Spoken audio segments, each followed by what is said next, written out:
Tanaka Mutakwa, thank you so much for joining us for DevConf today. Thanks for having me. Excited. We're excited to have you, and we're very excited to have you talking. This is your first presentation at DevConf, I believe. Yes. So you've obviously got considerable experience. You talk at many conferences in South Africa and around the world. So we're very excited to see you on our stage this year in Cape Town and in Joburg. And of course, virtually for those of our attendees who will be attending that way. And we're very grateful that you're spending time with us today as well.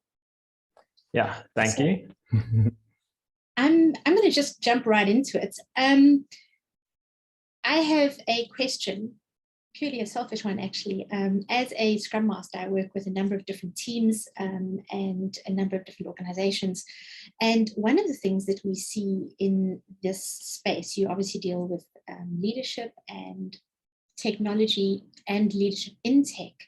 We see a lot of software dev teams where we have great people who are excited about what they do, and they're really fantastic, and they're senior devs, and they lead their teams in a really great tech way, and they love their jobs and they're really good at them. And then what they do is they get promoted into leadership roles where many of them fail. And this seems to not be specific to any one organization. We've seen this across a number of organizations. This is your space. How are we addressing this? What should we be doing that we aren't doing? What are your thoughts? Yeah, I think it's quite a common issue in the tech industry. People obviously get promoted because they are the go-to in their teams. Like, they are seen as the leaders in their teams because they're really skilled with the software engineering skills. And they are the people who solve all the problems when people are struggling. But I think what the first thing people need to realize, and companies need to realize, is when you actually then appoint someone as a manager or a leader of a team, the skills that made them the great engineer are very different from the skills that are required to lead a group of people.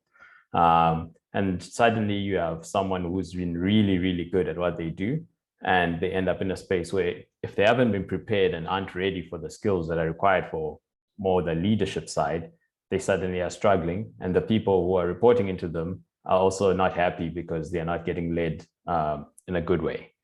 So one of the best ways is obviously looking at what are the skills that are required for leaders and trying to prepare people before they get into those roles.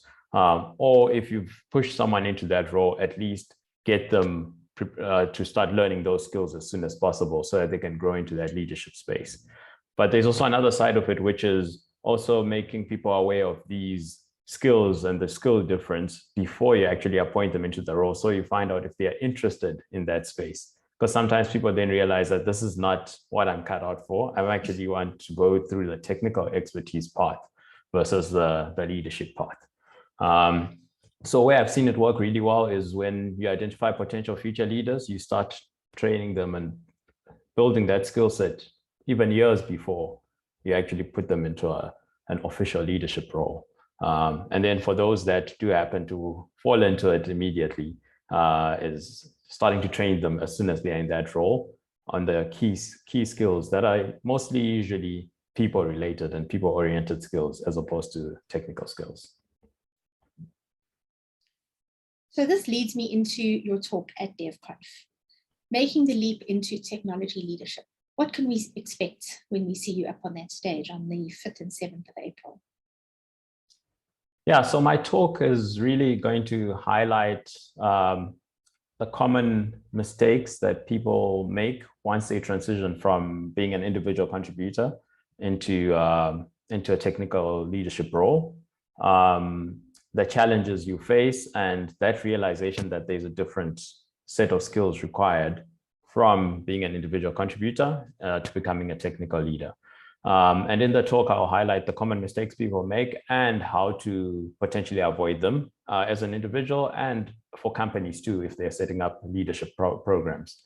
And then on top of that, towards the end of the talk, I'll just add some resources such as books and podcasts and courses that I have found useful that can help with like this material that will help people learn and get themselves ready for the technical leadership roles.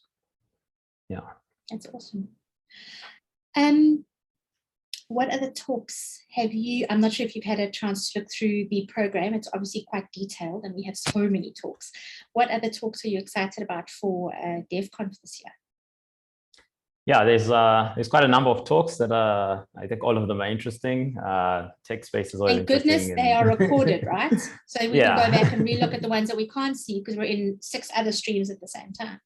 Exactly. Yeah, I mean, there's so much that people can learn from. The ones that come to the top of my head, there's a talk about Eskom's push and how they scale from 1,000 requests per second to about 2 million requests per second. So just going to be interesting to hear how that's been done as a side project and how they've managed to scale it. And then there's also a talk around how from Philip from Offizen, the co-founder of Offizen, on data that they've tracked on the South African development ecosystem. So what it is like to be a developer in South Africa at the moment in 2022. So that's always interesting to get that perspective, especially given how the market has shifted a bit since the pandemic, and a lot of people are now also getting hired internationally and working remotely. So it's always good to see how that data is looking. It was a very widely circulated and widely completed survey that Offizen did. And of course it's Offizen, so there's always bound to be great swag in that talk. Just saying, Offizen, just saying. Thank you so much, Tanaka. It's been absolutely wonderful to chat with you today, and we really appreciate it. And we really are looking forward to chatting with you at DevConf. If people wish to connect with you, LinkedIn, I'm assuming they can just find you on LinkedIn, Twitter, all those great places. Yeah, definitely on LinkedIn and Twitter. And thanks for having me too. Also looking forward to DevConf and looking forward to delivering the talk.